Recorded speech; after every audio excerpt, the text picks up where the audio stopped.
Lists are a very useful tool.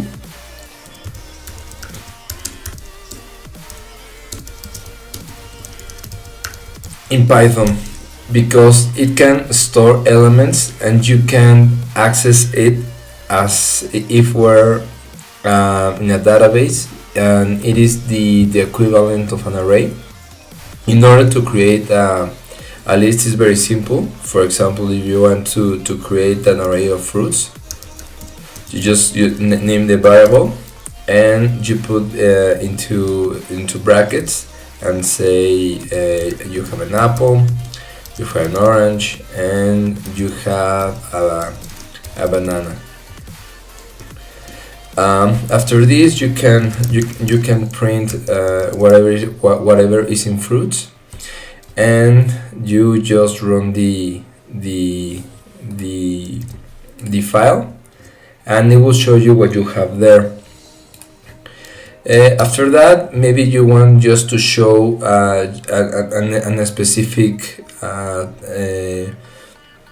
fruit inside the list. So what you have to do is to put the print statement fruits, and inside the square brackets you put the number. As you know, in programming, everything is when you use arrays or lists, it starts in 0.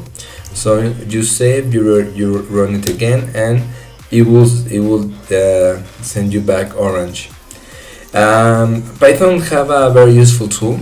If you want to show it backwards, you put fruits, and inside the square brackets you put -1, and what this does is it goes through the list but backwards. So if you run again, it will show you banana. So as you can see, it goes from here. Different from what is supposed to be, it doesn't start in 0 because you can have -0. So if you want to print apple backwards, you have to put -1, -2, -3. You put -3, you save, and then you go and you can put apple, banana, and then apple, because it is -3 and you can go backwards. And mixing with previous videos, you can put a specific